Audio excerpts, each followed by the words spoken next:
Right, so we're going to just review what happened today with the markets Friday, March 20, 2026. First, market strength and weakness. We know that crude is really strong, and it's the strongest market, and gold is right now the weakest market. But that could change in an instant. This is a short-term crude and euro. And the other thing we want to look at is the range and volume. So this is almost 2 times, 3 times average range and 1.4 times average volume. So it means that there's opportunity and there's activity.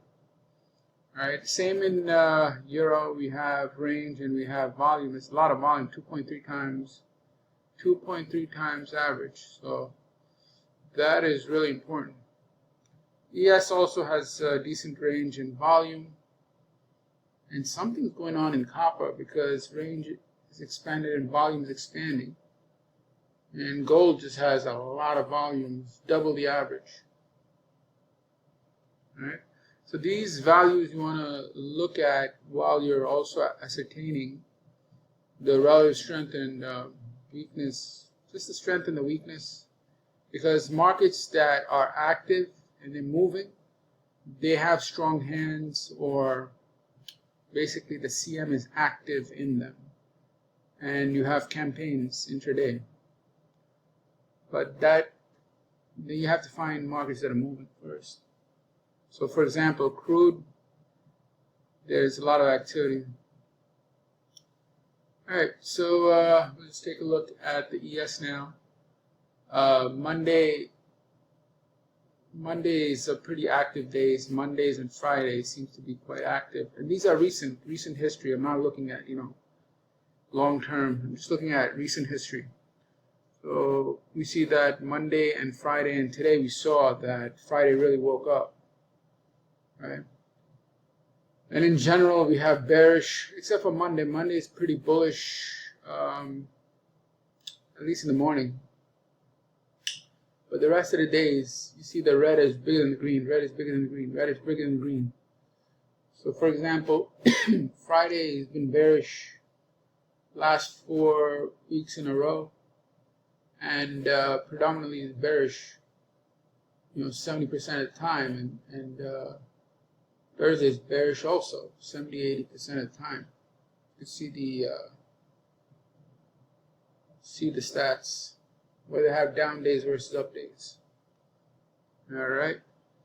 Now let's move on, and you can see how I break this down. And it's really important to understand one key concept. You hear a lot where you hear, know your process, document your process. Do you have a process? But your process is actually a secondary step. You have to know the market's process by which it makes highs and lows first, and then apply your process. There is a process that a market undergoes, to construct a daily candle. That needs to be understood. And then you apply your process and signals and all that. All right. So let's go and review. So what came first? High day came first.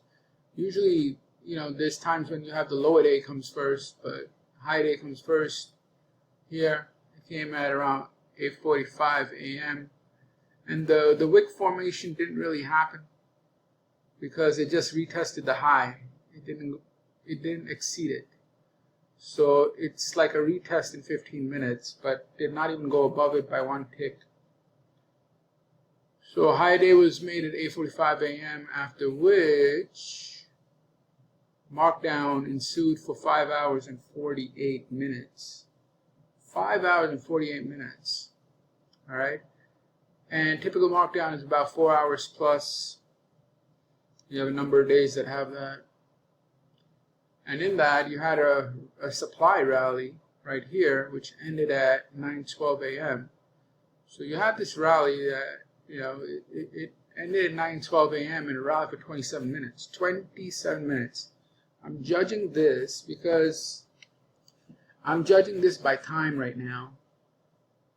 Why? Because when you're using the Weiss waves or whatever wave swing volume, there's different ways to judge. You can judge it by volume. You could judge it by distance. Another way, which is not talked about a lot, is judging it by time. So when Wyckoff did the study of wave, I forget what it was called, the wave chart, he used time and price. Time and then price, and then later on added volume. So this component of time seems to be missing from a lot of charts. It's extremely important. That's why I'm using it. What it measures is sustained selling. For example, you look here, red, red, red, red, red, red, one green, red, red, red. Do you see a pattern?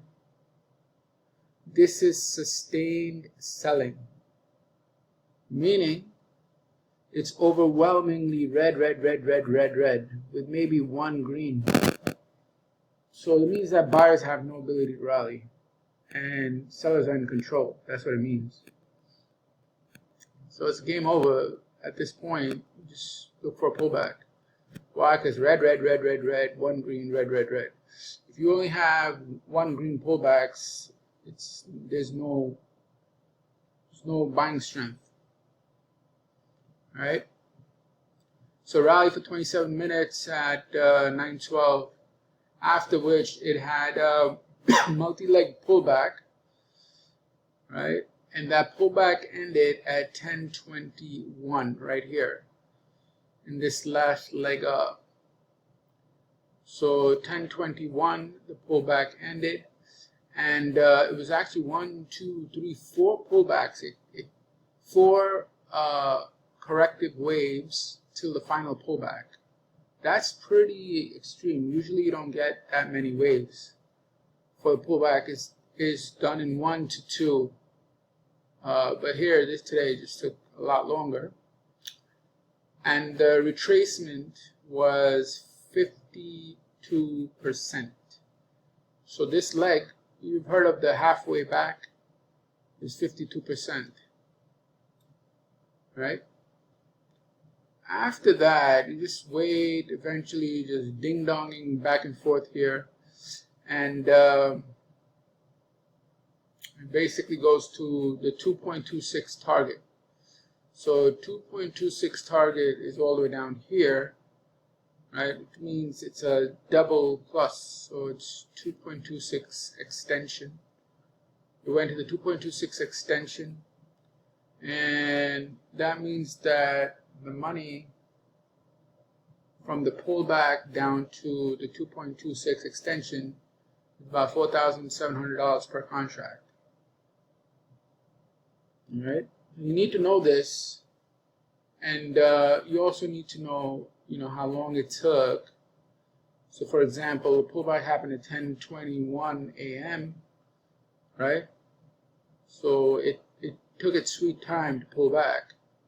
After which, the hold is over 4 hours to reach the target, which was finally reached at 2:36 p.m.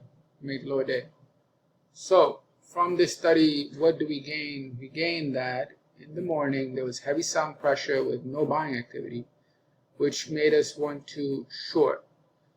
And there was basically a pullback to the halfway back mark. And that happened at around 10:21. Sometimes it doesn't really take that much time. It could be in less time. But around that 10 o'clock plus mark, you get near the final pullback. And then it's a matter of how far it's going to go. It seems like the other days it went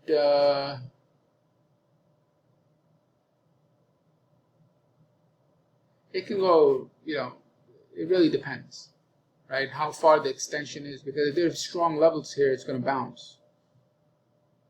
So just have to understand, what's going on. And like 2.26, this is a little bit extreme. It doesn't usually go that much, you know, around 1.5, 1.6 is typical. And that's about it. Typically, this is the $3,000 move from pullback to the move down below a day, but this time it's 4,700. And when did the target reach?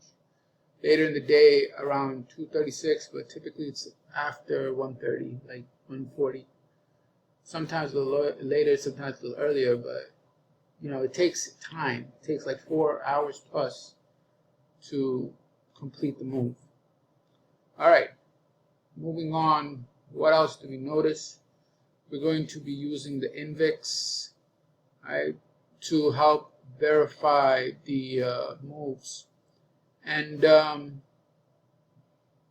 INVIX is just the inverse of the VIX. The other thing is you could also just use the NQ, right? You use NQ, you could use the VIX, you could use, what else? Stocks, certain key stocks, you know, but usually you want to be able to confirm the highs and lows. All right, so we see that this supply move down, you have these supply rallies, so it's moving. After which, right, this is where folks will get caught. They'll draw a line here and they see if it's going to break. So over here, the market went down, right, cracking this low, but the VIX did not. So there's your divergence, right? Then it did it again right here at around 1027. But do you see it breaking? No, it's making higher lows. Higher low and higher low means there's a problem. These are like tests of support or little minor springs because they're not being confirmed. And finally, it rallies up a little bit, right? And then after that, it just does absolutely nothing until this rally. So we see the rally down, and we see the VIX rally down, which is confirming the move. And we see move down, and we see move down, confirming the move. Continue down, confirming the move. Continue down, confirming the move. All right? So you can use any other, you can use NQ, you can use stocks, you can do whatever whatever you want. Anything else that's interesting? Not really. All right, that's all. Thank you.